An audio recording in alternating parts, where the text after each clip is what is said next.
Hoy quiero hablar de uno de los personajes más importantes de la novela.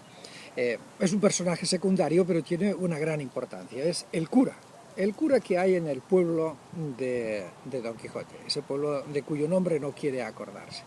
Bien, pues es un personaje muy peculiar por varios sentidos.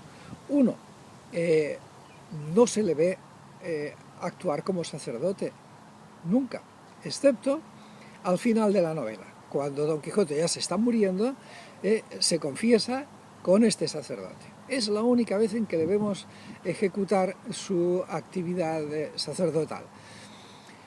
Anteriormente a eso hace muchas otras cosas y casi ninguna de ellas pues demasiado limpia.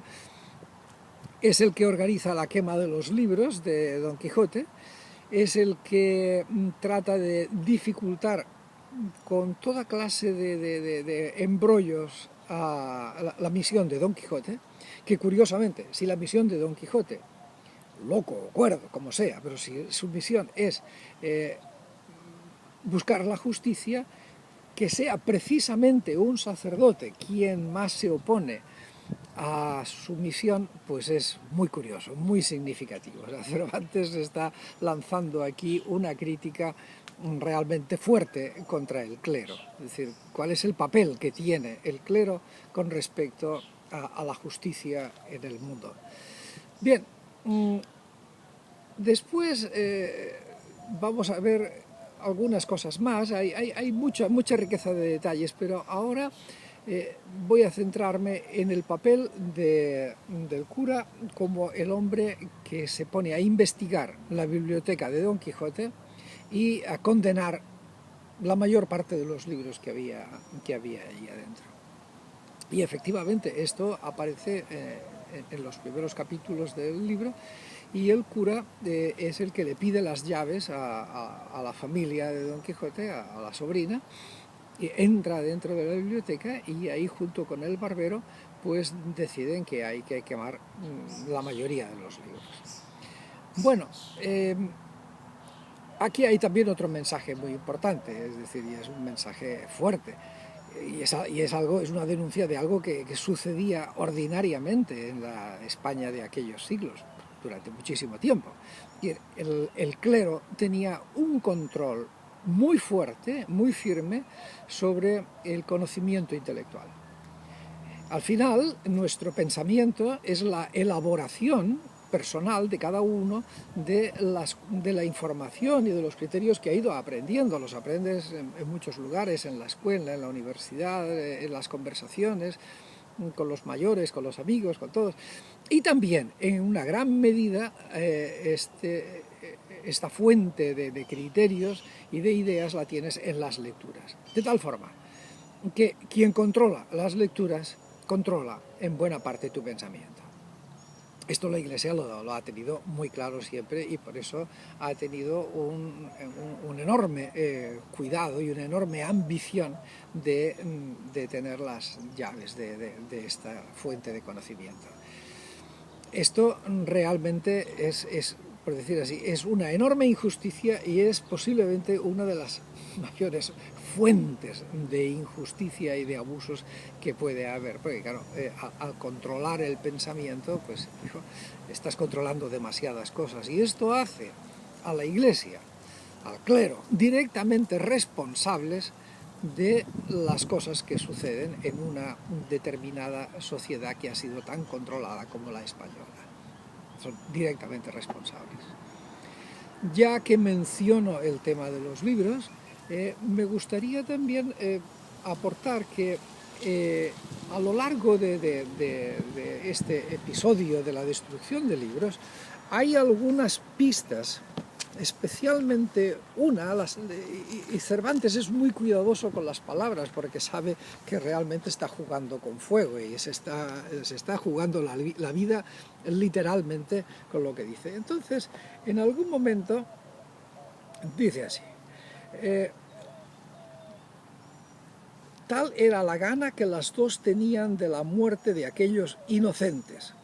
Se refiere exactamente a los libros. Es decir, porque tanto el ama como la sobrina de Don Quijote, tenían un enorme interés en destruir los libros también.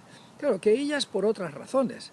Ellas porque estaban preocupadas por la seguridad de su amo y de su tío. Es decir, en el fondo, le querían, cuidaban de él y estaban realmente preocupadísimas de que este hombre, pues ya mayor, estuviera por ahí corriendo caminos, buscando aventuras que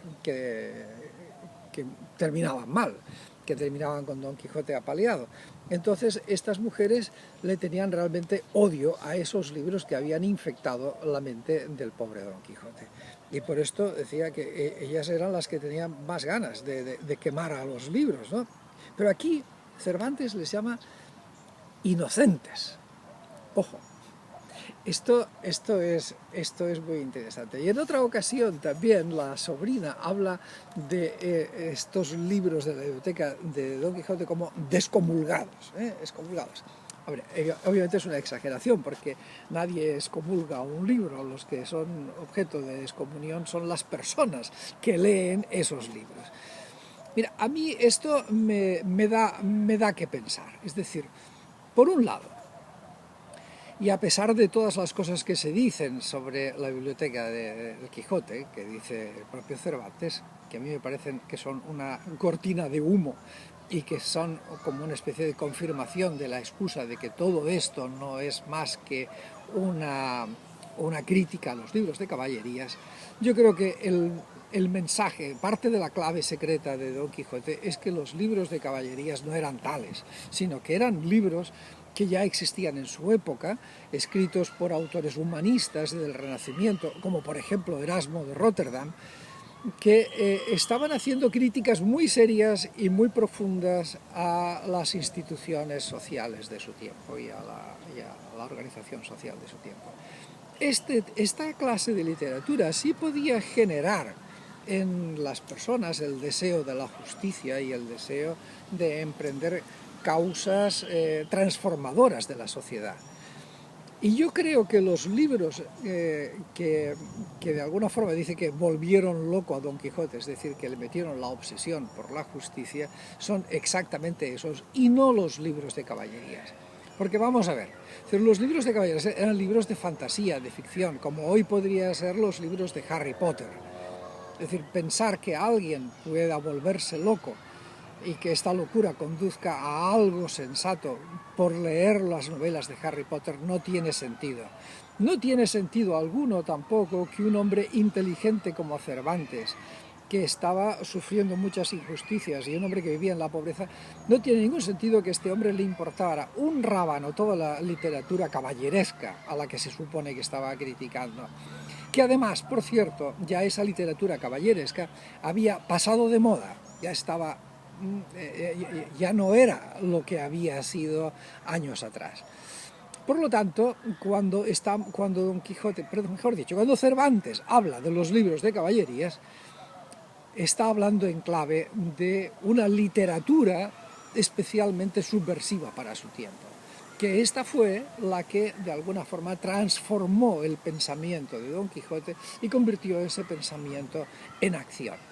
Y estos son los libros a los que el cura quiere quemar, por motivos diferentes a los de el ama y la sobrina, sino por controlar el pensamiento de la gente. Seguiremos hablando.